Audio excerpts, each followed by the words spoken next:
Je vous remercie de vous joindre à nous à notre rendez-vous du webinaire du mercredi qui porte aujourd'hui sur la réponse communautaire à la Covid-19 à Montréal. Je me présente, je suis Ina Chalala, directrice du savoir et des partenariats Fondation Philanthropique Canada. Pour commencer, nous aimerions reconnaître la nature autochtone des nombreux territoires de l'île de la Tortue où nous travaillons et où nous résidons. Ces territoires cédés ou non cédés constituent l'habitat de nombreux peuples autochtones qui ont vécu depuis des dizaines de milliers d'années et qui y vivent encore aujourd'hui en tant que colons, immigrants et leurs descendants, et en tant que visiteurs.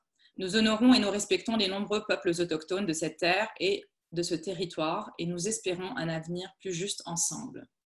Alors, avant de donner la parole à Félix-Antoine Véronneau, notre modérateur d'aujourd'hui, je voudrais vous rappeler qu'il est possible de poser vos questions dans la boîte en bas de votre écran qui s'appelle Q&A, Q et A, à tout moment pendant notre conversation, et nous allons consacrer un petit 15 minutes à la fin pour poser vos questions aux panélistes d'aujourd'hui. For English-speaking participants, you will need to select English interpretation button at the bottom of the screen to have access to simultaneous translation.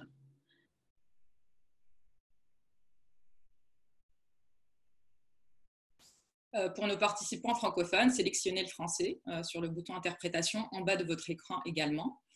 Nous sommes heureux aujourd'hui d'accueillir un excellent panel et je remercie à tous nos panélistes d'avoir accepté l'invitation. Sans plus tarder, je vous présente Félix-Antoine Véronneau, notre collègue qui coordonne la riposte à la COVID-19 au Québec pour un consortium de fondations liées à Fondation Philanthropique Canada et qui sera notre modérateur pour la prochaine heure.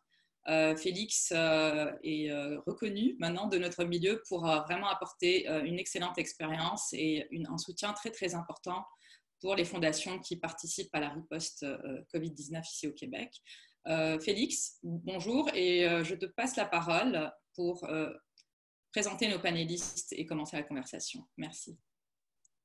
Merci beaucoup Inès. Alors, sans plus tarder, je vais vous présenter nos panélistes. D'abord, Rémi Robitaille, le directeur général de Solidarité UNSIC. Rémi travaille dans le milieu communautaire depuis près de 15 ans. En 2012, il s'est joint au comité logement UNSIC Quartier-Ville, le CLAC, à titre d'intervenant, pour ensuite rejoindre Solidarité UNSIC, la table de quartier d'UNSIC, en 2017, en tant qu'agent des communications et du développement. Et puis, en 2019, il a été nommé directeur de l'organisme qui gère notamment le centre communautaire UNSIC qui abrite 13 organismes communautaires. Monsieur Rémi Robitaille détient un baccalauréat en sciences politiques et une maîtrise en sociologie, poursuit aussi une formation à l'École nationale d'administration publique pour l'obtention d'un diplôme d'études supérieures en analyse des politiques publiques. Bienvenue Rémi. Nous avons aussi parmi nous Olivia Ngo, qui est la coordonnatrice de projets et d'initiatives communautaires de Solidarité UNSIC, originaire du Gabon en Afrique centrale et montréalaise d'adoption, ville où elle réside depuis une dizaine d'années. Olivia est diplômée en droit ainsi qu'en sciences politiques et relations internationales de l'Université du Québec à Montréal. Elle a eu un parcours professionnel plutôt atypique. Avant d'embrasser le milieu communautaire, elle a œuvré et acquis de l'expérience au sein du secteur corporatif. Elle a occupé plusieurs postes en recherche, recrutement, gestion d'équipe et depuis quelques mois, elle agit à titre de coordonnatrice chez Solidarité UNSIC pour le compte de la cellule de crise. En parallèle des différents projets dont elle a la charge, il y a notamment de chapeauter la brigade de sensibilisation communautaire UNSIC Quartier-Ville. Alors, vous allez entendre parler aujourd'hui de ce travail. Maintenant, l'équipe de la Croix-Rouge est parmi nous. On a Martin Carpentier, qui est conseiller stratégique du Bureau de gestion du programme de rétablissement, gestion des urgences. Martin a été stratège, gestionnaire et administrateur. Il a d'abord évolué dans le milieu politique pendant une vingtaine d'années, entre autres comme directeur des opérations au cabinet de la première ministre du Québec de 2012 à 2014. Il a aussi mis sur pied et dirigé son entreprise de production et gestion d'événements, ainsi que de services conseils. Il a travaillé quelques années dans le domaine des villes intelligentes et des technologies innovantes. Il s'est joint à la Croix-Rouge en juin dernier pour son mandat comme conseiller stratégique en coordination humanitaire. Il accompagne en stratégie, mais aussi au niveau des opérations, les quartiers et arrondissements de Montréal dans la réalisation de leur plan d'action. Nous avons également Isabelle Gauthier avec nous. Isabelle est directrice adjointe coordination humanitaire COVID-19 à la Croix-Rouge canadienne. Comme gestionnaire, Isabelle s'intéresse surtout aux projets à portée sociale, à maximiser le travail collaboratif, à établir des partenariats porteurs et à la gestion du changement. Elle a eu l'occasion de nourrir ses intérêts à travers un parcours d'une quinzaine d'années à la Croix-Rouge, tant au Canada que lors d'opérations humanitaires dans des pays en conflit ou touchés par une catastrophe naturelle d'envergure. Elle a eu l'opportunité de joindre l'équipe de Centraide pendant quelques années en soutien à l'important réseau communautaire du Grand Montréal. Dans son mandat actuel, Isabelle travaille à ce que la Croix-Rouge puisse offrir son expertise humanitaire d'ici et d'ailleurs pour appuyer les acteurs clés de quartiers montréalais et leurs interventions concertées en réponse à la COVID-19. Bienvenue Isabelle, bienvenue parmi nous. Chers invités, bonjour, merci de vous joindre à nous aujourd'hui pour cette rétrospective de notre action communautaire en réponse à la COVID-19 à Montréal. Ça fait bientôt déjà 4 mois que nous sommes actifs en ayant lancé nos plans d'action en partenariat avec le milieu communautaire, le milieu municipal, le milieu de la santé. Et vraiment, aujourd'hui, ce que nous voulons vous exposer, c'est comment ça a été crucial pour bâtir ce pilier manquant de la réponse à la pandémie. Au départ, il est question ici de plusieurs organisations philanthropiques qui ont joint leurs forces. Le consortium COVID Québec a été lancé en partenariat avec la Fondation Jarislavski, la Fondation Molson, la Fondation Saputo, la Fondation familiale Trottier, qui ont délégué à Fondation Philanthropique Canada le rôle de coordonner cette réponse d'urgence à la COVID-19. Se sont jointes à nous également plus récemment la Fondation du Grand Montréal et la Fondation J. Armand Bombardier qui participe également à l'un des plans d'action dans la région montréalaise. Pourquoi agir sur les causes de la pandémie alors que souvent on s'attend à ce que ce soit le gouvernement qui prenne cette responsabilité? Ce qu'on a constaté très rapidement, c'est que la réponse actuelle était principalement focalisée sur 4 piliers. Tester, donc tester la population pour voir si la COVID-19 était en train de se transmettre. Tracer les cas, donc voir qui sont les cas qui ont été en contact avec des personnes à risque, isoler les cas et les contacts à risque et finalement traiter les malades. Alors ça, c'était la réponse typique à la maladie et ce qui nous est apparu comme manquant et qui pourtant est très présent dans d'autres réponses à des épidémies ou des pandémies, c'est la mobilisation communautaire. Ce qu'on voyait à Montréal, justement, c'était que cette mobilisation-là était faite de manière un peu ad hoc dans les quartiers, parfois avec certaines équipes de sensibilisation de bénévoles qui s'étaient créées spontanément, avec certaines ressources qui avaient été données, mais pas de manière systématique sur le territoire. Alors, on a décidé d'appuyer ce type d'action-là. Quel est l'impact de la mobilisation communautaire sur ces piliers? C'est-à-dire comment, en faisant de mobilisation communautaire, on peut arriver à améliorer la réponse à une pandémie, notamment dans une ville qui a été aussi touchée que Montréal, qui est l'épicentre, en fait, de la pandémie au Canada, au Québec et au Canada. D'abord, la mobilisation peut aider pour les tests. Hein? C'est-à-dire qu'on peut informer la population, on peut expliquer pourquoi se faire tester, où se faire tester, quand se faire tester. On peut également améliorer l'accès au dépistage en aidant les personnes à mobilité réduite, notamment à pouvoir y avoir accès. La mobilisation nous permet également d'améliorer les piliers de traçage et d'isolement en augmentant la collaboration des gens. Quand il y a une mobilisation communautaire, la communauté comprend mieux pourquoi il faut collaborer avec la santé publique, aider à déterminer qui sont les autres personnes à risque parce qu'ils ont été en contact avec nous et également aider à s'isoler pour ne pas contaminer d'autres personnes, voire même notre propre famille qui habite chez nous en prenant les précautions nécessaires.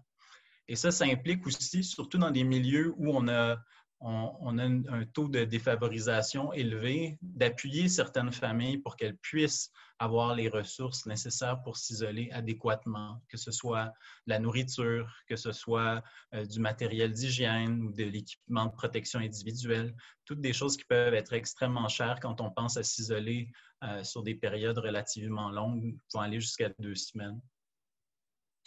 Ensuite, le dernier aspect d'appui aux piliers les plus utilisés, c'est pour le traitement. Donc, la mobilisation nous permet de faciliter l'accès aux services médicaux. C'est-à-dire que quand on voit qu'il y a des gens dans la communauté qui auraient besoin d'aller se faire traiter, que ce soit pour la COVID ou que ce soit pour une autre maladie, on peut justement lever la main en disant que cette personne-là a besoin d'un appui spécifique et faciliter son accès aux structures de santé. Il y a également tout le soutien psychosocial qui est essentiel à la population. Donc, il y a des personnes qui vivent une grande détresse psychologique en ce moment. Donc, la mobilisation communautaire nous permet de la détecter et puis d'appuyer les personnes qui en sont victimes. La mobilisation communautaire, c'est aussi une action en elle-même, donc juste en soutien, mais elle a des effets puissants pour arriver à stopper, à freiner une pandémie. D'abord, elle permet de sensibiliser. Donc, on peut sensibiliser les gens sur la distanciation sociale, les gestes barrières. Aussi, arriver à faire une lutte à toutes les rumeurs et la désinformation qu'on voit présentement, que ce soit dans les médias sociaux, voire même dans les médias traditionnels. Et l'idée, c'est aussi d'arriver à rejoindre des personnes qui, autrement, seraient plus difficiles à convaincre. Donc, on peut penser aux jeunes. On peut penser également à des gens qui ont plus de difficultés à pouvoir être informés, notamment les nouveaux arrivants qui parleraient ni le français, ni l'anglais, ou qui auraient des difficultés justement à pouvoir interpréter de la bonne façon les messages de santé publique. Et finalement, les aînés qui, de par parfois des difficultés à avoir accès justement aux technologies de communication, de par leur isolement, pour avoir plus de difficultés à être en lien avec les nouveaux messages de la santé publique.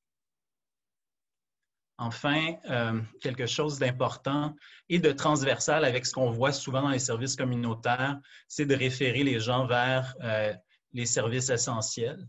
Dans les activités de sensibilisation qu'on fait dans les quartiers, ce qu'on voit, c'est qu'à peu près 10 à 15% des foyers rencontrés ont des besoins spécifiques et les agents sur le terrain peuvent les référer, que ce soit pour la sécurité alimentaire, un appui pour le logement ou tout ce qui pourrait toucher à la santé psychosociale. Tout ça, en fait, contribue, et ça, c'est crucial, à bâtir la confiance. On l'a vu, dans la première vague, il y avait cette solidarité qui s'est créée entre les gens pour faire face à la pandémie. Mais à mesure que le temps passe, cette solidarité-là, cette confiance aussi dans la réponse de l'État peut s'éroder, peut s'émousser. Et en ayant une réponse communautaire forte, on arrive à garder cette confiance, on arrive à garder ces liens forts entre les membres d'une communauté pour continuer une lutte efficace contre la pandémie.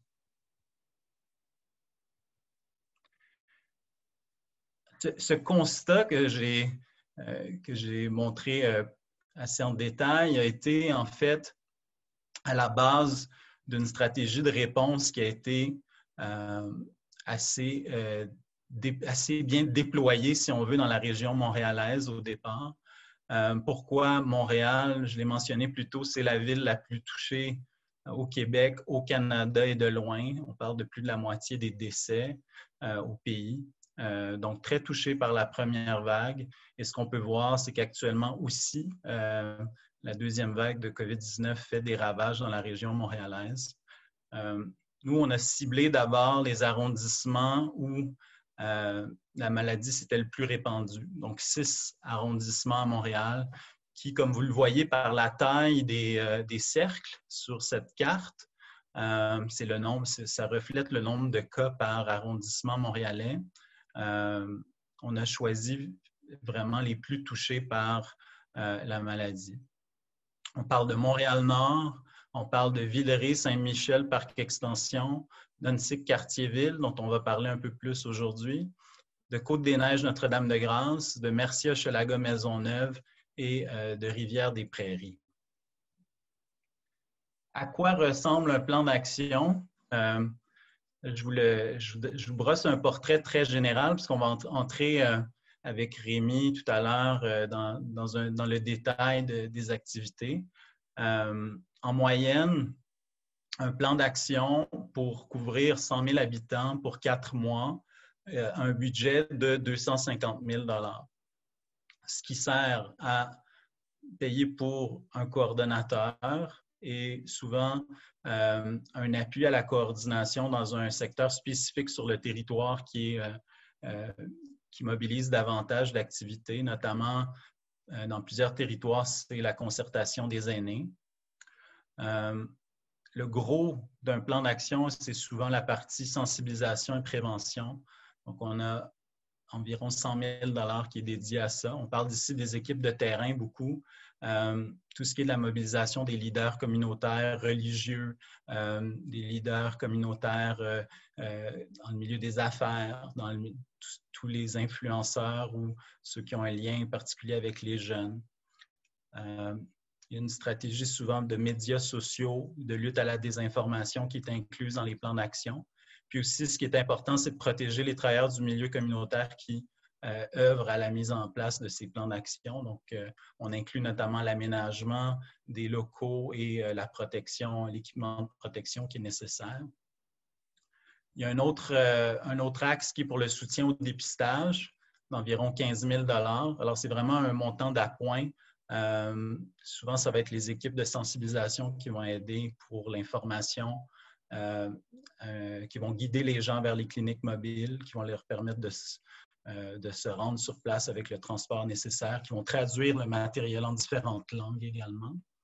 Un 75 000 $ pour l'appui à l'isolement des cas et aux personnes à risque. Donc là, on parle ici des kits d'isolement. On parle du dépannage pour certaines personnes âgées, notamment de l'appui psychosocial. Et puis enfin, on a inclus à chaque fois une composante d'évaluation, de recherche et d'innovation pour environ 20 000 $. Donc ici, on va évaluer chacun des plans d'action pour voir s'ils atteignent leurs objectifs. On utilise de nouvelles technologies. La Croix-Rouge va nous en parler un petit peu plus aujourd'hui. Il y a des sondages qui ont été faits auprès des citoyens, notamment à Montréal-Nord, où on voulait comprendre quelles étaient les attitudes et les comportements des citoyens par rapport à la COVID-19. Et finalement, dans certains cas, on a des partenariats avec des universités pour de la recherche scientifique. Alors, ça vous brosse un portrait général de ces plans d'action. Et maintenant, on va passer à la discussion où on va entendre d'abord Rémi Robitaille de Solidarité Dunsick, qui est le porteur, en fait, du plan d'action Dunsick-Cartierville. Rémi, d'abord, comment ça a commencé, cette concertation dans l'arrondissement? Le virtuel. Oui, comment ça a commencé? En fait, ça a commencé le 12 mars par l'annonce du gouvernement du Québec, en fait, du confinement général dans la province. En fait, dès le lendemain, c'est-à-dire le 13 mars, une cellule de crise s'est constituée au sein de l'arrondissement à Dunsick-Cartierville. Je vais souvent mentionner le mot cellule de crise, mais je tiens à souligner que derrière les 7-8 personnes environ qui sont autour de la table, il y a environ une trentaine d'organismes communautaires qui sont en œuvre aussi derrière tout ça. Donc, la cellule de crise regroupe, comme vous pouvez le voir à l'écran, l'arrondissement Antique-Cartierville, le bureau de Marie Montpetit, du moins un représentant, qui est la députée provinciale, le bureau des élus d'Antique-Cartierville, le CIUS du nord de l'île, c'est le réseau de la santé là, pour les gens à l'extérieur du Québec, le CLIC Bordeaux-Cartierville, qui est la table de quartier du côté de Bordeaux-Cartierville, Solidarité Antique, table de quartier du côté d'Antique, et la table de jeunesse Bordeaux-Cartierville. En fait, la rencontre de tous ces partenaires s'est faite de manière assez, on pourrait dire, organique parce que la concertation, déjà dans le quartier multi-réseau et intersectoriel était déjà très forte. C'est d'ailleurs le rôle des tables de quartier de maintenir ce type de concertation-là. Donc, en gros, comme M. Véronneau l'a dit, je vais vous présenter un peu de manière concrète comment le plan d'action financé par les fondations a été mis en œuvre. Ça va être assez bref, d'une manière un peu chronologique.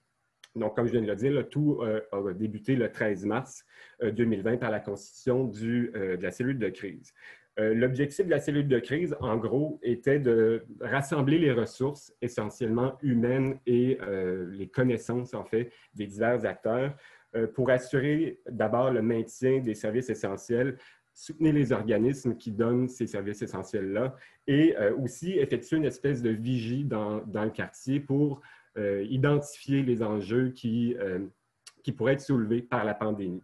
À titre d'exemple, assez rapidement, on a constaté que les personnes en situation d'itinérance avaient perdu toutes leurs ressources, c'est-à-dire qu'ils n'avaient plus accès aux toilettes pour aller se nettoyer ou simplement pour faire leurs besoins primaires, ou encore aux revenus qui étaient associés à la quête, parce qu'il n'y avait presque plus personne qui se déplaçait dans les rues. Donc, l'une des premières actions de la cellule de crise a été de réunir des partenaires pour disposer des installations sanitaires un peu partout dans le quartier pour que les personnes en situation d'itinérance puissent se laver et également distribuer des sandwichs aux personnes vivant dans la rue. C'est un exemple parmi tant d'autres des activités.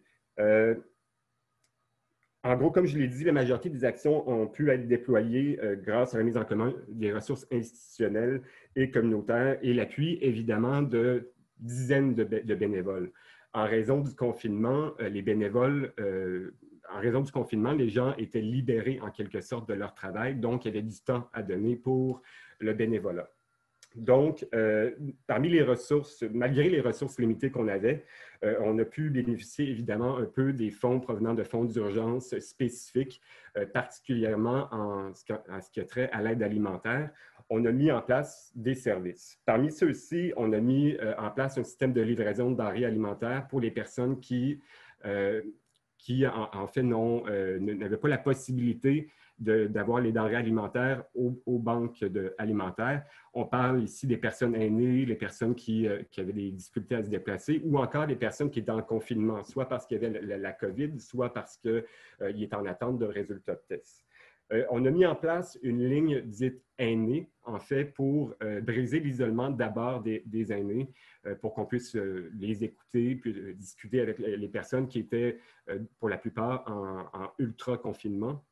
Mais aussi pour faire du référencement pour ceux qui avaient des problématiques particulières vers les ressources appropriées.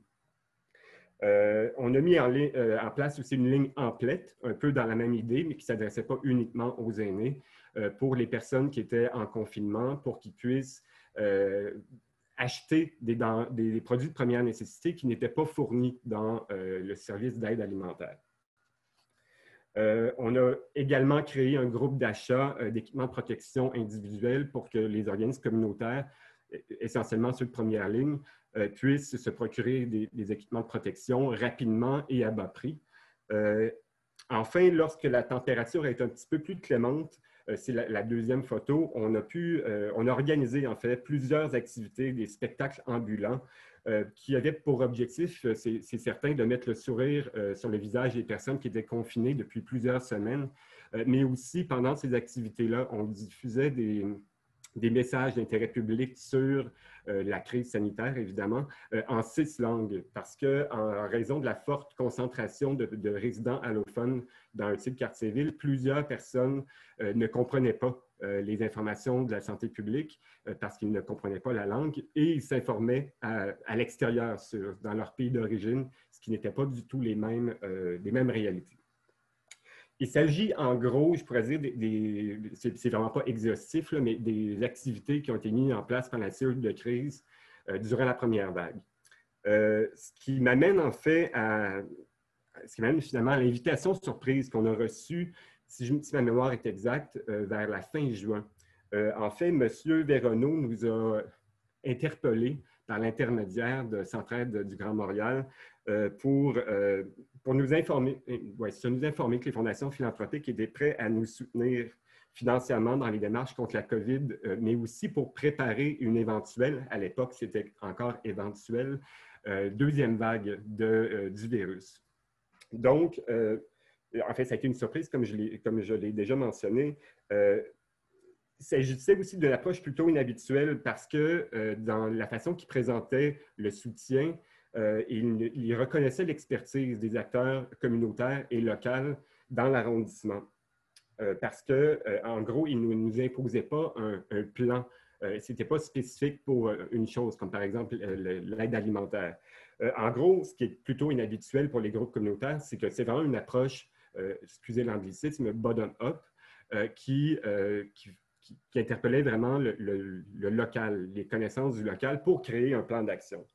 Donc, il va sans dire évidemment que la cellule de crise a sauté sur l'occasion pour accepter finalement l'offre des fondations philanthropiques. Après le travail d'à peu près un mois, on a présenté un plan d'action aux fondations. Hormis l'atteinte des objectifs généraux qui avaient été mentionnés par M. Véronneau tout à l'heure, le dépistage, la prévention, etc., l'objectif du plan dans le quartier était d'abord de consolider les actions qui avaient déjà été entreprises auparavant. Je l'ai dit tout à l'heure, en fait, beaucoup d'actions étaient possibles parce qu'il y a plusieurs bénévoles qui mettaient la main à la pâte, mais avec le déconfinement durant l'été, plusieurs personnes sont retournées au travail. Donc, il y avait des ressources humaines à consolider. Le deuxième objectif, c'était de se préparer aussi à l'éventuelle deuxième vague en développant des nouvelles façons de faire pour prévenir la propagation du virus.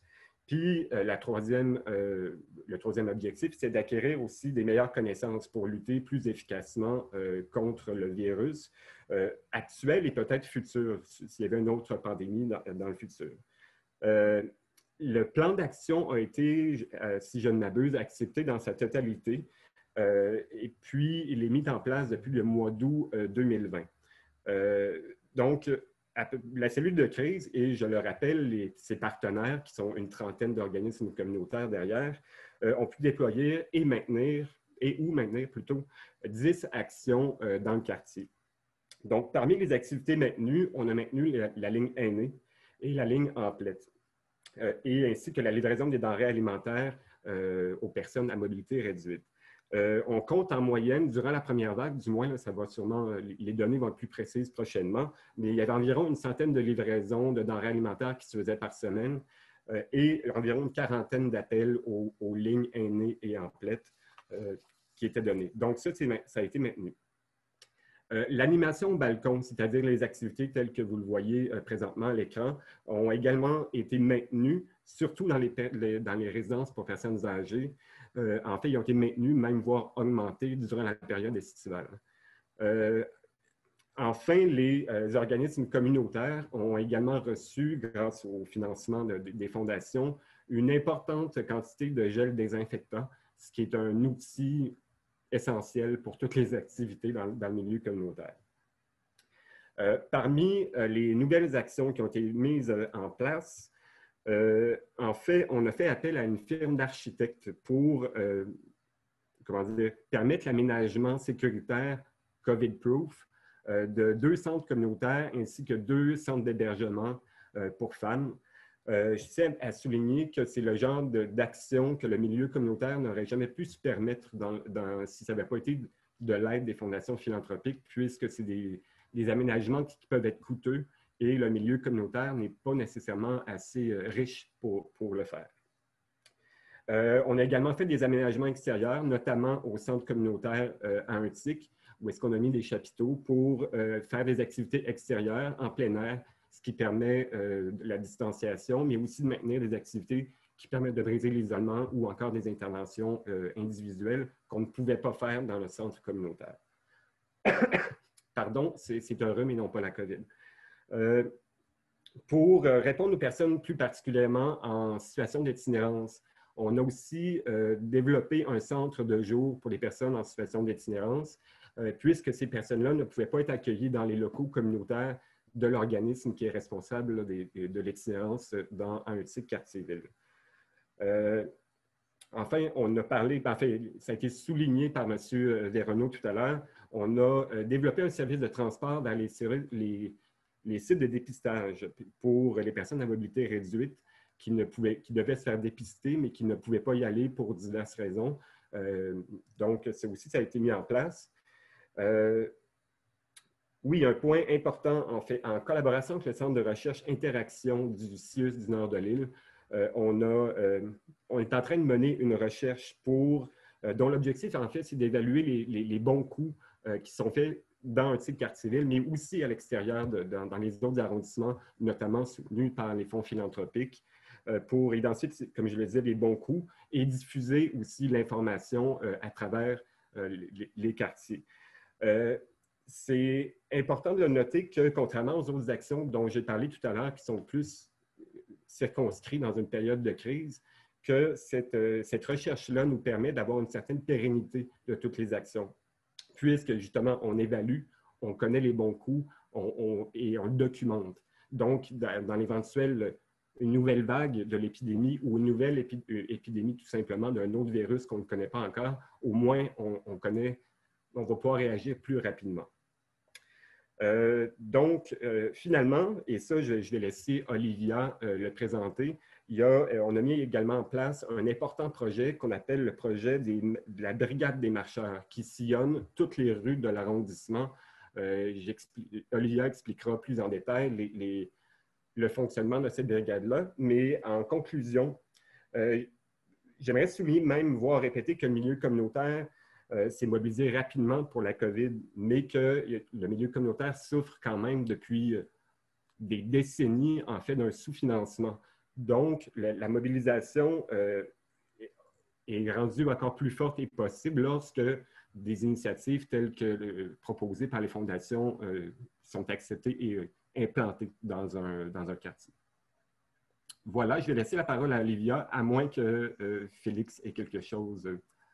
Merci beaucoup, Rémi. Je pense que c'est vraiment essentiel d'arriver à voir comment vous avez pu vous organiser en période de crise, notamment 2 quartiers ensemble à travers votre cellule. Comment vous avez été capable de vous mettre ensemble aussi pour créer un plan d'action qui est en fait une stratégie et un plan opérationnel tout en un, en l'espace d'1 mois. C'est assez remarquable. Je pense qu'on pourra peut-être revenir là-dessus justement vers la fin, à la période des questions. Ça, ce serait, je pense, une question sur laquelle on pourrait développer davantage. Et en ce qui concerne l'aspect sensibilisation, donc, Olivia, qui est responsable de cet aspect là, des opérations d'UNSIC Quartier-Ville, va nous en parler. Donc, bonjour à tous, merci Rémi et merci Félix-Antoine. Donc oui, moi je vais aborder le projet Brigade dont je suis coordinatrice principale. La Brigade, ce qu'il faut savoir de prime abord, c'est qu'elle est composée essentiellement d'intervenants. Tous les intervenants sont issus du réseau communautaire et ils sont formés en fait, c'est des intervenants sociaux tout simplement. Ils sont donc tous issus, comme je disais tantôt, des organismes communautaires œuvrant dans l'arrondissement, soit et du quartier, en fait, des 2 quartiers qui ont fusionné justement pour la cellule de crise, notamment à Antique et Bordeaux-Quartier-Ville. Ils sont à peu près une douzaine. Ils sont constitués en duo. Donc, on a préféré faire des duos mixtes, fille-fille ou garçon-fille, tout simplement parce que durant la phase test, en fait, avant la phase officielle, on s'est rendu compte que pour l'ouverture de portes, il y avait un sentiment de méfiance parce que la plupart des personnes qui ouvrent les portes, souvent, généralement, ce sont des femmes ou des petites familles. Donc, souvent, le fait d'avoir une présence féminine, ça les rassurait un peu plus. Donc, c'est un peu comme ça qu'ils sont constituées les équipes, donc filles-filles ou garçons-filles. Ça, c'était vraiment pour comme faciliter les chances d'ouverture des portes. Comme je disais tantôt, ils sont issus d'organismes de l'arrondissement.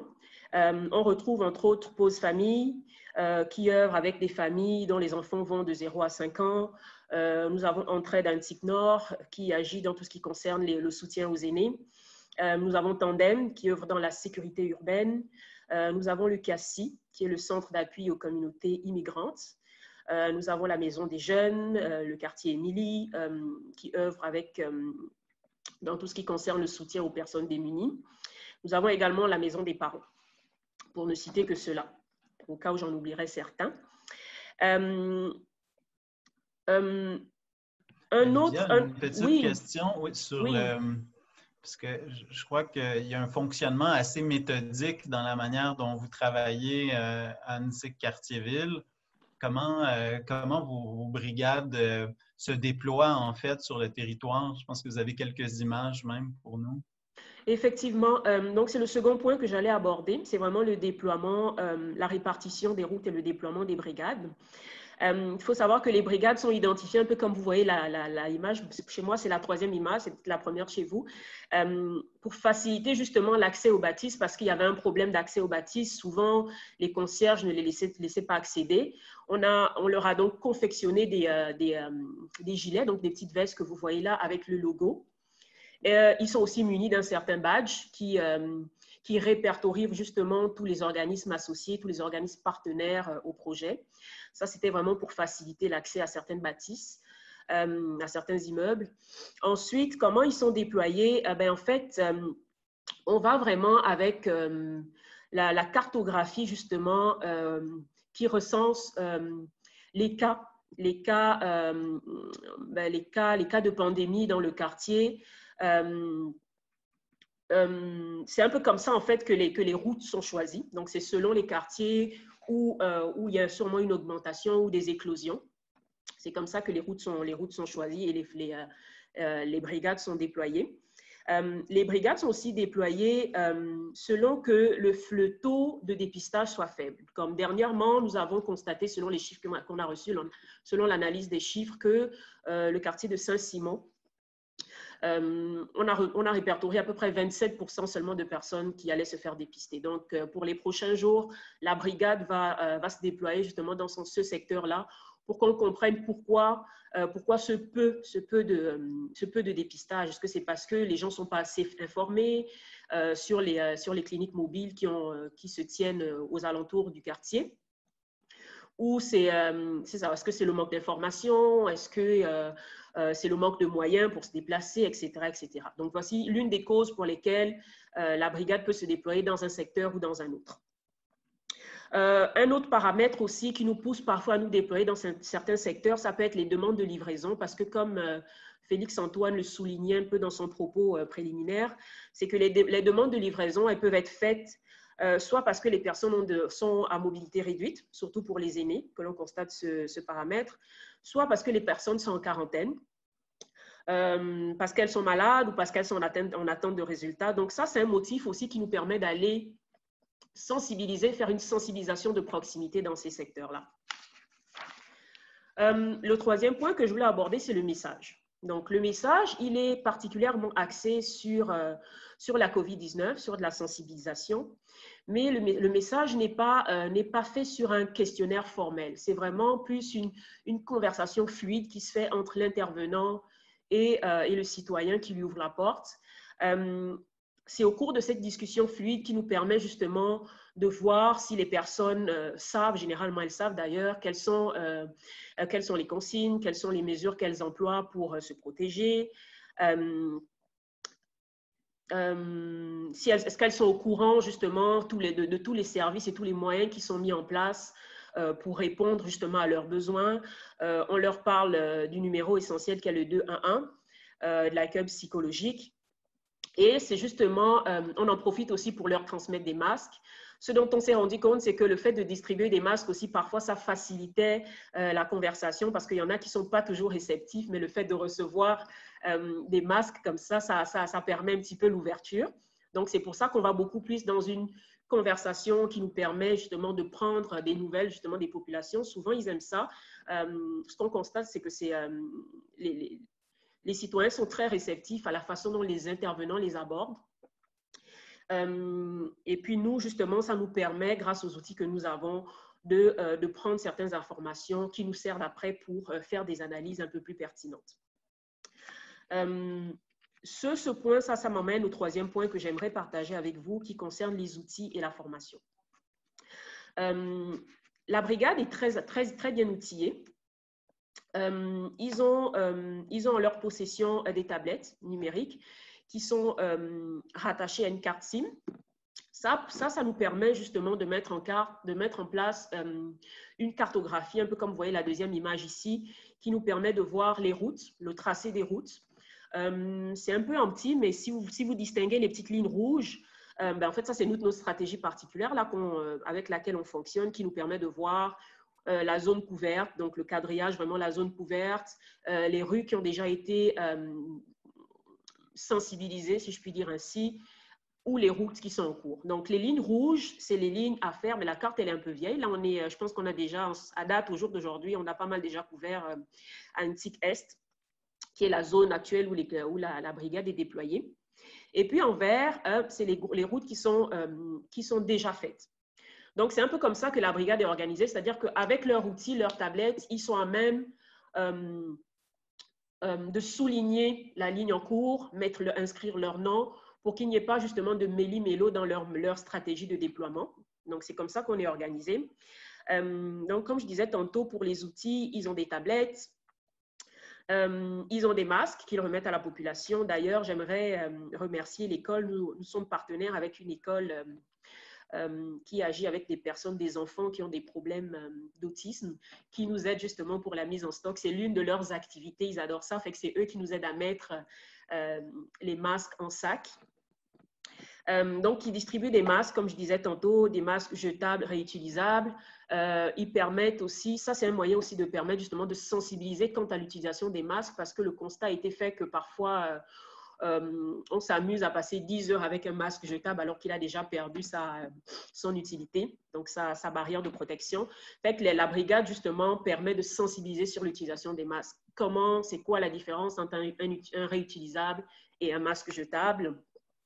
Par les outils, par la tablette notamment, dont ils sont munis, la brigade a accès à des liens qui leur permettent de transmettre l'information sur les numéros essentiels, sur les dates et les lieux des cliniques mobiles. Olivia, une petite question. Combien de personnes Félix, vos équipes arrivent à rejoindre chaque semaine? À date, en fait, notre objectif principal, c'est d'atteindre à peu près 3200 ménages. Ça, c'est l'objectif qui a été fixé dans le plan d'action. Aujourd'hui, on a atteint à peu près 25% de cet objectif. Les brigades ont frappé environ à 1873 portes aujourd'hui et 900 ont été ouvertes. Donc, ils ont parlé à peu près... comme je disais tantôt, c'est vraiment la plupart, c'est des femmes qui ouvrent. Donc, 60%, c'est des femmes qui ouvrent ou alors c'est des familles avec enfants. Ce qu'on remarque également, c'est que les gens sont assez réceptifs, comme je disais. Ils sont ouverts à se faire distribuer des masques. Beaucoup sont informés sur les lieux des dépistages, des cliniques mobiles. 36% ne savent pas. Donc, ça, c'est vraiment les chiffres. C'est d'ailleurs mon dernier point. Les difficultés que nous avons répertoriées à ce jour aussi, c'est vraiment la barrière linguistique. Donc, pour ça, on est en train de mettre on fait affaire avec un organisme de traduction donc, qui nous aide à traduire les outils que nous avons, donc tout ce qui concerne les affichettes sur les informations essentielles dans la plupart des langues parlées dans l'arrondissement. À date, on a des informations traduites en anglais, en espagnol, en punjab, en créole et dans la plupart des langues parlées en Asie du Sud, parce qu'il y a effectivement une grande communauté sud-asiatique dans l'arrondissement. Un autre des problèmes, à part la barrière linguistique, c'est les problèmes d'anxiété, de stress ou de détresse psychologique, l'isolement et le deuil. il faut noter que tous ces indicateurs sont prélevés grâce à un autre des outils dont nous avons accès désormais, c'est le formulaire en ligne Kobo. Un formulaire très efficace justement qui nous permet dans la conversation fluide de prélever certaines informations et ensuite d'en faire l'analyse pour ressortir justement les points que j'ai soulignés lors de mon propos. L'outil Kobo notamment nous a été, en fait on a reçu une formation de la Croix-Rouge justement dont Martin et Isabelle vont nous parler juste après moi. Mais qu'est-ce que je voulais ajouter, c'est que c'est ça. Donc, en partenariat avec la Croix-Rouge, il y a aussi justement l'équipe du CIUS qui a formé la brigade sur tout ce qui concerne le message de sensibilisation, l'utilisation justement des équipements de protection individuelle et le formulaire en ligne Kobo. Donc, je termine par ce point et puis je vais laisser la parole à notre équipe de la Croix-Rouge pour la suite. Je vous remercie. Merci beaucoup, Olivia, pour ce portrait des activités terrain essentielles, en fait, parce qu'elles nous permettent de faire tellement d'autres choses. Tu l'as mentionné, appuyer même directement la population, parfois, quand on constate des situations difficiles. Et justement, tu as parlé de l'appui de la Croix-Rouge et nous, quand on a débuté ce grand projet d'appuyer les arrondissements, les territoires à Montréal, on s'est dit qui pourrait, sur le terrain, donner un appui, quel serait l'acteur de choix pour venir renforcer ce qu'on est en train de faire. Et c'est là où, en fait, ce qu'on a constaté, c'est que l'acteur de choix qui avait cette expérience ici et ailleurs, c'était vraiment la Croix-Rouge canadienne. Et là, j'aimerais céder la parole à deux des membres, en fait, les membres fondateurs de cette équipe d'intervention à Montréal. D'abord Isabelle et puis ensuite Martin. Merci d'être là. Isabelle, si tu peux nous entretenir de vos travaux et comment ça a commencé. Excellent. Merci beaucoup, Félix-Antoine. En fait, Félix-Antoine, tu le disais, on a eu une discussion au printemps pour voir dans le contexte où plusieurs interventions étaient mises en place par différents acteurs dans les quartiers. Rémi en parlait, là, dès le lendemain de l'annonce du gouvernement, les quartiers étaient déjà énormément en action. Donc, dans ce contexte-là, on a été approché pour voir quelle pourrait être la contribution de la Croix-Rouge canadienne en utilisant les expertises et les expériences acquises à l'international, entre autres au niveau de la coordination humanitaire, pour venir appuyer les acteurs locaux dans les quartiers, les arrondissements, pour venir les appuyer dans la coordination et la mise en œuvre de leurs interventions. Puis il faut se rappeler aussi que ces interventions COVID-là venaient en ajout à tout le travail qui se fait de façon régulière en lien avec les enjeux de pauvreté, d'isolement social, etc., qui sont très présents dans plusieurs quartiers de Montréal. Donc, c'est dans ce contexte-là que le mandat de la Croix-Rouge en termes de coordination humanitaire a commencé. C'est un mandat qui, comme tu le disais, Félix-Antoine, a une petite équipe pour le moment et c'est un mandat qui est prévu pour 6 mois en appui à 2-3 arrondissements. Et on est à voir comment est-ce qu'on poursuivra ce mandat-là en 2021 et comment est-ce qu'on pourra l'élargir à d'autres quartiers et arrondissements là, du Grand Montréal. Peut-être rapidement quelques éléments clés du mandat. On l'a dit, les quartiers et arrondissements ont fait beaucoup de choses. Alors, l'objectif du mandat est vraiment de venir appuyer, non pas remplacer, mais appuyer les acteurs locaux dans leurs interventions collectives en réponse à la COVID-19. Et la raison de ça, c'est que on le voyait avec ce que Rémi et Olivia ont présenté, les quartiers sont les mieux placés pour connaître les enjeux de leur population, sont aussi mieux placés pour connaître tous les acteurs qui sont présents, les organismes communautaires, mais aussi les autres acteurs, et comment travailler ensemble dans des mécanismes de collaboration et de concertation. Donc, l'idée, c'est vraiment de venir appuyer les acteurs. On peut les appuyer de différentes façons. On a un appui qui est plutôt global ou stratégique au niveau de la coordination avec des acteurs et des acteurs de différentes sources et à différents niveaux, que ce soit au niveau de la santé, au niveau des acteurs de la ville, que ce soit au niveau des partenaires, des bailleurs. Donc, une coordination, je dirais, plus stratégique. Et on a aussi un niveau de coordination qui serait plus macro au niveau des quartiers et des arrondissements. On l'a vu tout à l'heure avec Rémi, il y a des cellules de crise, il y a des mécanismes de concertation. Donc, comment venir appuyer ces démarches-là pour faciliter la collaboration, puis aussi faciliter l'arrimage quand il y a vraiment beaucoup de choses qui se passent en même temps. Et finalement, un autre niveau d'appui peut être un appui qui est plutôt au niveau de conseil technique. Martin va en parler tout à l'heure, mais comment, en lien avec la valeur ajoutée de Centraide, de la Croix-Rouge, vous voyez le lapsus du passé, mais de la Croix-Rouge, comment est-ce qu'on peut venir appuyer certaines interventions prioritaires identifiées par les quartiers. Ça peut être au niveau de la sensibilisation et la collecte de données ou autre chose. Martin va en parler tout à l'heure. On a une belle image à vous présenter après cette photo qui présente... je suis désolée, on ne l'a pas. Donc, c'est une image qui voulait vous présenter, en fait, les particularités du mandat de coordination humanitaire. On l'a dit tout à l'heure, les démarches d'appui de Fondation Philanthropique Canada étaient différentes de ce qu'elles ont été dans le passé par d'autres bailleurs.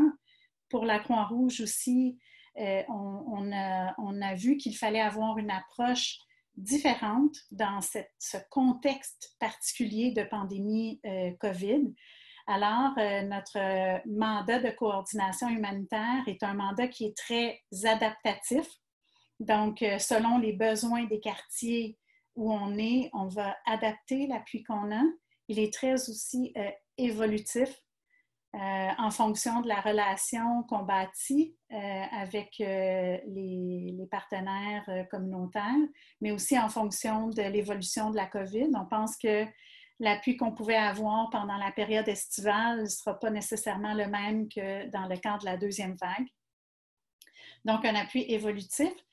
J'aurais plein d'autres choses à vous dire, mais peut-être un dernier élément qui est important, je pense, aussi un appui facilement accessible, donc sans qu'il y ait besoin d'avoir des ententes entre nous, des contrats ou de la reddition, donc un appui qui est léger à obtenir. Et ça, c'est possible, entre autres, et facilité dans le cadre des plans d'action qui sont financés par Fondation Philanthropique Canada. Donc, on arrive, il y a déjà une structure, il y a un plan, et on peut plus facilement donc venir appuyer les acteurs à ce niveau-là. Donc, voilà, j'aurais plein d'autres choses à vous dire, mais je vais arrêter parce que mon collègue Martin va pouvoir vous parler de, je dirais, l'opérationnalisation de cet appui de coordination humanitaire. Merci beaucoup, Isabelle. Et puis maintenant, on va entendre notre dernier panéliste, Martin Carpentier, qui, lui, travaille vraiment épaule contre épaule avec nos partenaires terrain. Bienvenue, Martin. Et là, tu vas nous entretenir, en fait, de ton travail quotidien avec les partenaires pour la mise en œuvre des plans d'action. Exactement. Merci, Félix-Antoine. Merci, Isabelle. Merci à vous d'être là aujourd'hui et de prendre ce temps pour écouter et ce qu'on peut vous partager des efforts qui sont faits actuellement sur la grande région de Montréal pour essayer de minimiser les impacts de la COVID. Donc, plus concrètement, comme le disait Isabelle, je siège soit sur des cellules de crise, des tables collaboratives ou d'autres types de rencontres qu'il peut y avoir dans 4 secteurs de Montréal, Montréal-Nord, Annecy-Cartierville, Villeray et l'Est de Montréal. Ce sont des implications qui sont dans des niveaux tous différents un de l'autre. Je vous dirais qu'au départ, on a commencé à Montréal-Nord parce que ça a été le secteur, l'arrondissement qui ont eu les premiers fonds. En fait, ça a été le premier plan d'action qui a été accepté par FPC. Donc, rapidement, on s'est mis en place. On travaille aussi dans d'autres territoires où il n'y a pas nécessairement de fonds qui sont donnés actuellement par les fondations, mais peut-être que ça viendra suite à cette conférence. Mais tout ça pour vous dire que notre implication est très variable. Montréal-Nord, ils avaient beaucoup de besoins au départ. On les a aidés à mettre sur pied tout le volet de ce qu'on appelle les agents relais, en fait, qui est un modèle qui sortait un peu des sentiers battus dans la mesure où on mettait sur pied une équipe de 50 agents relais et ils avaient 3 sortes d'agents relais, le mobile, fixe, statique. Donc, autant des intervenants qui recevaient dans leurs organismes, des gens qui étaient un peu hybrides, puis d'autres qui étaient sur le terrain. Donc, on a formé ces gens-là, on les a formés avec un outil, vous en avez entendu parler un peu tantôt, Kobo. Kobo, en fait, la Croix-Rouge l'utilise à l'international. C'est notre première fois qu'on l'utilise au Canada. En fait, ce n'est pas nous qui l'utilisons directement, c'est les tables de quartier ou les CDC, donc les gens qui sont appuyés dans leur plan d'action par FPC. Mais donc, tout ça pour dire qu'au niveau de Kobo, on a aidé, en fait, à mettre sur pied le déploiement des différents questionnaires, former les intervenants. Donc, former les intervenants à savoir comment ça fonctionne, à savoir un peu comment gérer ce qu'on pourrait dire le back-end de toute l'information qui s'accumule là, parce que ce qui est très intéressant actuellement dans la dynamique qu'on a à Montréal, c'est que 3 des secteurs où on est en appui, puis où FPC eux aussi, ce sont des arrondissements, quartiers qui sont tous dans le même CIUS. Donc, le CIUS a une équipe de recherche et cette équipe de recherche-là actuellement regarde attentivement les différents résultats des collectes de données terrain qu'on peut faire actuellement sur Montréal-Nord et dans Annecy-Cartierville. Pour vous donner un exemple, dans Montréal-Nord, on s'est rendu compte quand même assez rapidement. Montréal-Nord, je n'ai pas besoin de vous expliquer que c'est un des quartiers où il y a un taux de pauvreté quand même assez élevé. 40% des revenus familiaux gagnent moins de 20 000 par année. Donc, on s'entend qu'au niveau des priorités, après le logement, la nourriture, vient les équipements de protection individuelle. Donc, il y a énormément d'équipements qui se sont distribués depuis le début des opérations qui se sont entamées dès le départ, à la mi-mars, un peu comme dans ce que Rémi expliquait tantôt, là, dans Annecy-Cartierville. À Montréal-Nord, ils ont créé des cellules de crise, des tables en fonction des différents secteurs d'activité. Et très rapidement, ils ont mis en place un paquet de services à la population, dont celui de la distribution d'équipements de protection individuelle. Certains venaient de la Ville de Montréal, d'autres venaient de fondations privées qui faisaient des dons à l'arrondissement pour que ça puisse être distribué à la population. Et donc, dans le cadre des opérations qui se font avec Kobo, on s'est rendu compte, entre autres au niveau des masques réutilisables, qu'il y avait une mauvaise compréhension auprès de la population sur l'utilisation qui devait en être faite. Donc, les gens ne comprenaient pas qu'ils ne pouvaient pas porter ça sans ne jamais le nettoyer, qu'après un certain temps d'utilisation, ça devait être enlevé et nettoyé. Donc, on s'est penché sur la question assez rapidement avec l'arrondissement, avec le CIUS, avec la table de quartier, bien entendu, pour qu'à partir de maintenant, quand il y a un masque réutilisable qui va être distribué, il y ait un minimum d'informations qui viennent avec. Donc, il y aura un format carte postale qui sera de facto donné aux familles, aux gens à qui ça sera distribué. Donc, Kobo nous sert à quoi? Il nous sert à avoir ce genre d'informations-là. Oui, il y a beaucoup de sondages qui sont faits, il y a des questionnaires qui sont faits par la santé publique, la DRSP et d'autres, sauf que là, on est local, on est dans des rues, on est dans des parcs, on est dans des organismes et on est auprès des clientèles les plus vulnérables. Donc, on est en mesure de réagir très rapidement sur différents enjeux qui peuvent se pointer. Je vais passer rapidement les mesures barrières, c'est un peu la même chose. Donc, on se rend compte qu'il y a certaines choses pour lesquelles on a du renforcement à faire au niveau des messages clés.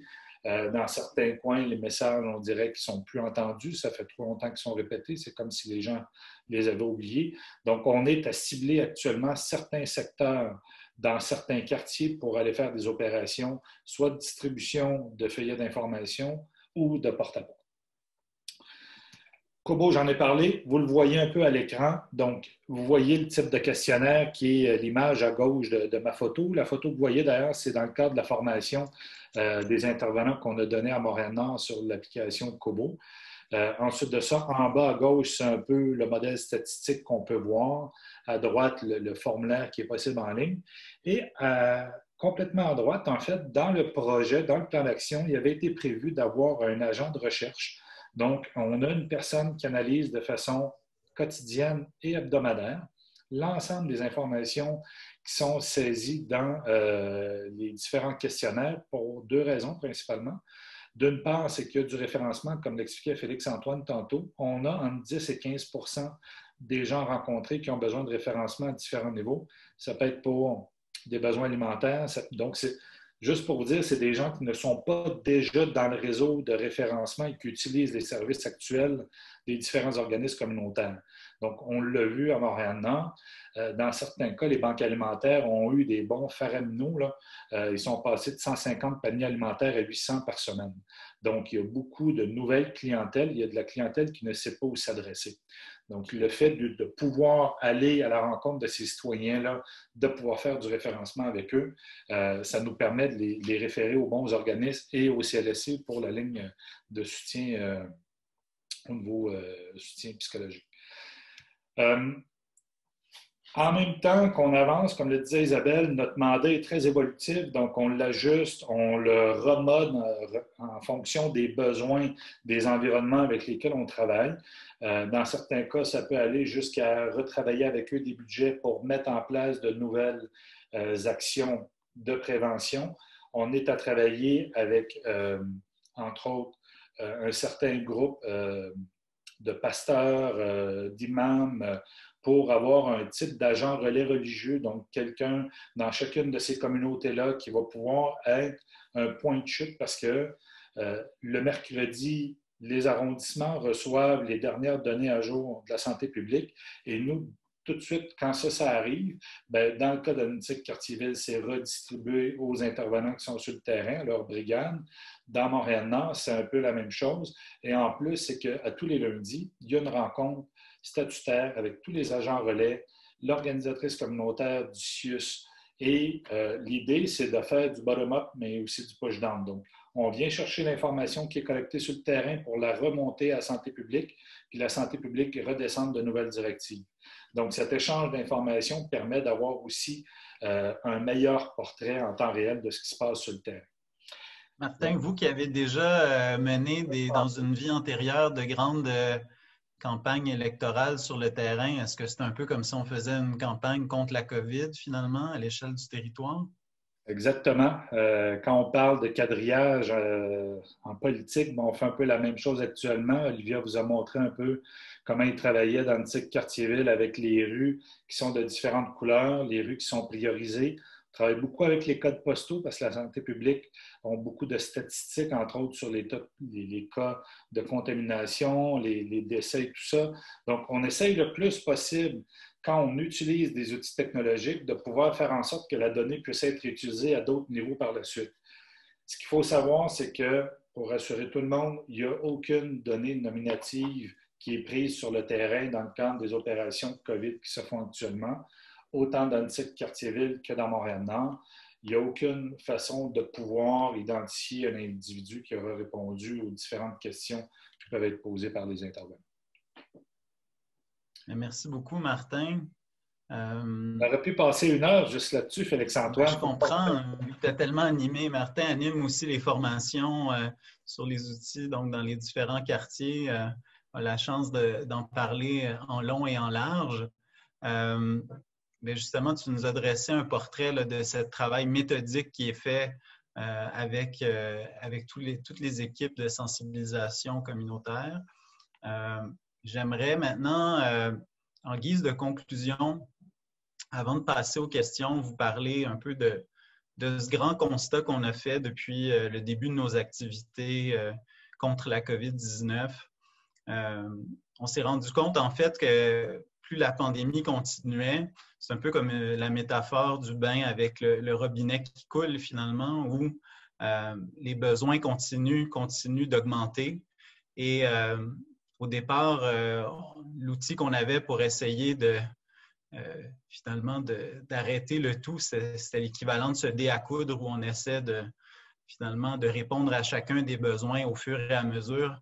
Et ce qu'on s'est rendu compte rapidement, c'est que nous aussi, comme milieu philanthropique, il fallait aider à fermer le robinet, c'est-à-dire aider à endiguer la pandémie en s'attaquant à ses causes. On a vu que c'est possible, on a vu que la mobilisation communautaire a un impact.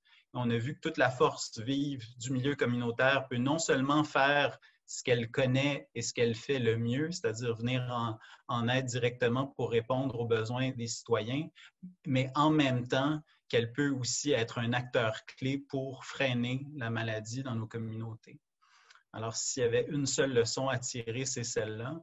Je sais que plusieurs d'entre vous, plusieurs fondations se sont demandé, agitons sur les causes. Nous vous invitons à vous joindre au consortium et à vous joindre à nous, en fait, pour appuyer ces plans d'action. On en a qui sont en marche à Montréal, bientôt Laval. On est en discussion avec la Montérégie. Il y en a à faire partout au Québec. Et puis, pour les autres fondations qui nous écoutent ailleurs au Canada, nous sommes disponibles, prêts, intéressés à vous donner toutes les clés, toutes les composantes, tous les ingrédients de cette recette des plans d'action communautaires. Alors, sur ce, je vous remercie beaucoup, puis on va passer à la période des questions. Donc, je désignerai parmi nos panélistes quelqu'un pour répondre à chacune d'entre elles. La première question était par rapport à l'évaluation des plans d'action. Et là, je sais que Rémi l'a mentionné, a parlé de cette idée d'évaluer. Est-ce que c'est possible de développer un peu là-dessus? Qu'est-ce qui est fait? Qui vous accompagne et comment? En fait, je crois que la personne qui est plus outillée pour y répondre, c'est Martin, mais parce qu'en fait, il touche à plusieurs arrondissements et c'est justement un rassemblement de l'information de tous les arrondissements qui nous permet d'avoir une meilleure vue des actions. Donc, Martin pourrait peut-être compléter ce que je vais dire, mais en gros, l'évaluation se fait autant au niveau qualitatif que quantitatif à partir des données qu'on tire du terrain. En fait, c'est Olivia qui coordonne un peu la collecte de données. Donc, je laisserai Martin compléter cet aspect-là, évaluation. En fait, ce que je peux dire, j'en ai glissé un mot rapidement tantôt. Là, ce qui est intéressant, entre autres, actuellement, c'est qu'on a 3 quartiers arrondissements qui sont dans le même CIUS. Donc, ils ont un groupe de recherche pour lequel il y a une chercheure et 2 stagiaires qui travaillent à analyser les données, mais pas que sur les données qui sont collectées sur le terrain, mais sur l'ensemble des plans d'action qui sont faits, de la façon qu'ils sont menés, des impacts qu'ils ont. Montréal-Nord ont aussi un évaluateur externe qui fait ce même genre de travail-là, mais qui travaille aussi avec cette équipe de recherche-là. Donc, il y a une des choses que moi, je trouve hyper intéressante parce que nous, la Croix-Rouge, n'avons pas été des parties prenantes dans la rédaction des plans d'action, sauf que lorsqu'on commence à être autour des tables de discussion, avant même que les plans peuvent être déposés aux différentes fondations, ce qui devient intéressant, c'est qu'on puisse apporter en fait les bonnes pratiques ou les réussites qu'il y a eu dans d'autres arrondissements ou dans d'autres quartiers et faire en sorte que ceux qui sont à la rédaction puissent en prendre bonne note puis ne pas recommettre des erreurs ou prendre des bons coups plutôt qui ont été faits ailleurs sur les territoires de Montréal. Moi, je dis souvent, il ne faut pas essayer de faire le bouton en 4 trous, il existe déjà, il faut juste le coudre.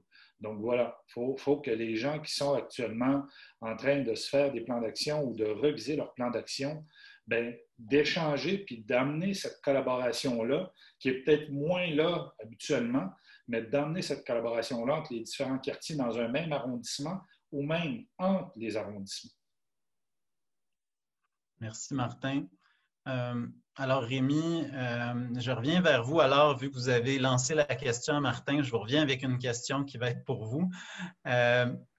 Deux questions en une, en fait. Quelle est la plus belle réussite que vous avez vue dans les efforts d'UNSIC Quartier-Ville? Et à l'inverse, si vous aviez à remonter dans le temps, si vous montiez dans une machine à remonter dans le temps, qu'est-ce que vous feriez de différent en mars?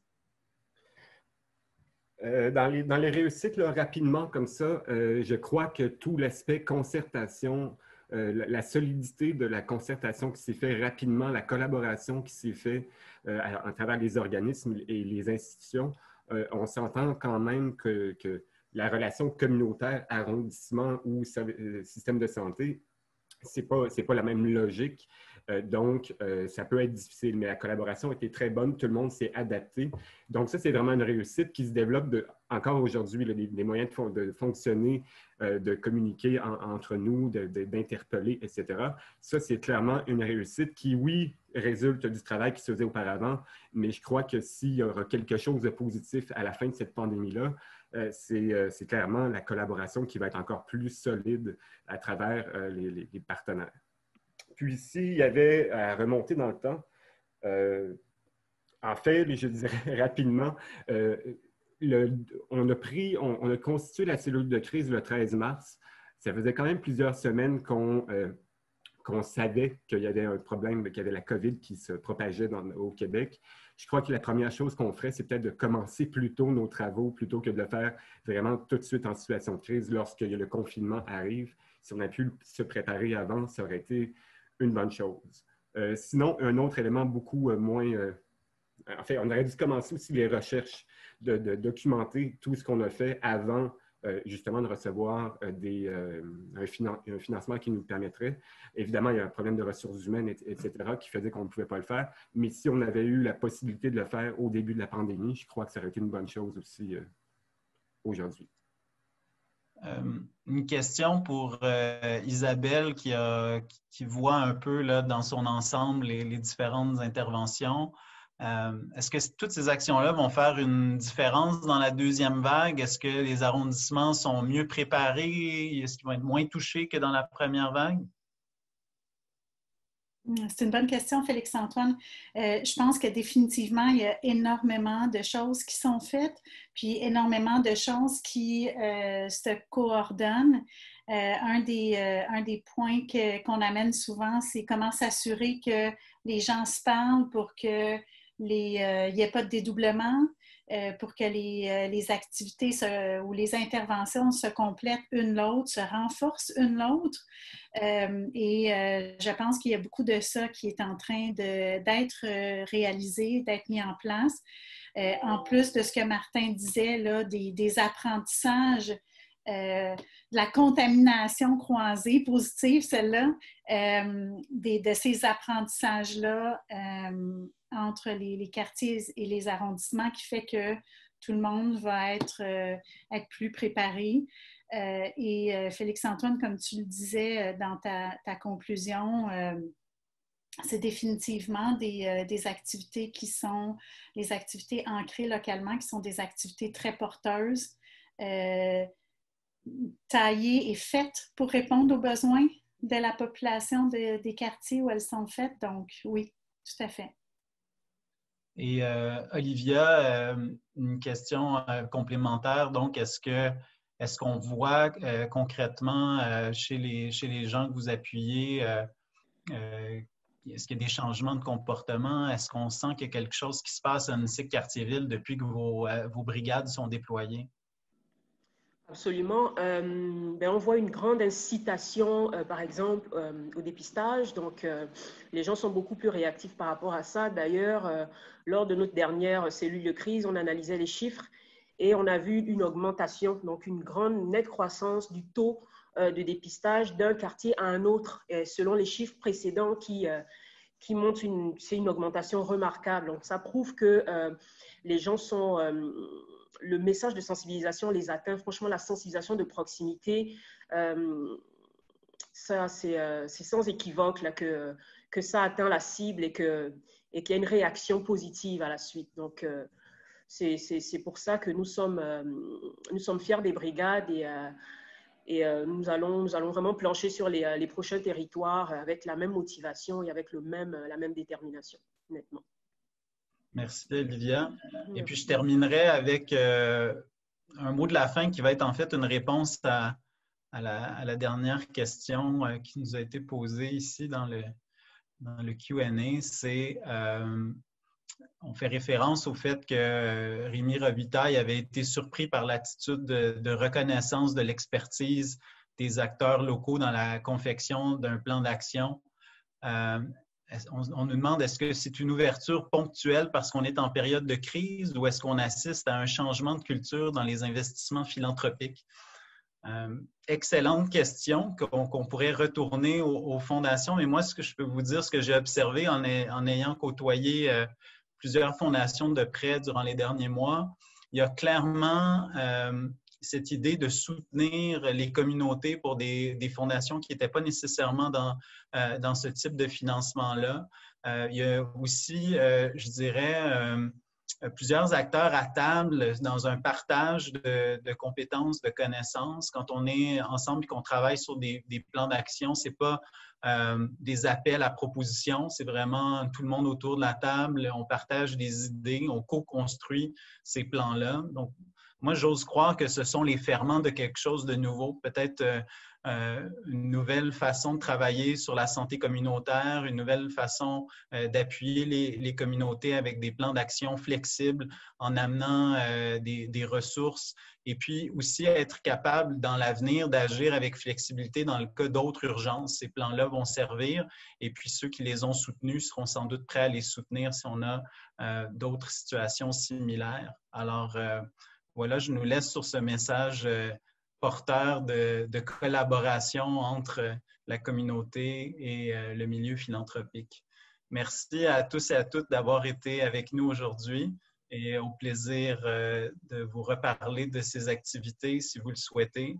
Nous sommes là pour continuer à en discuter et élargir les partenariats. Merci. Merci Félix.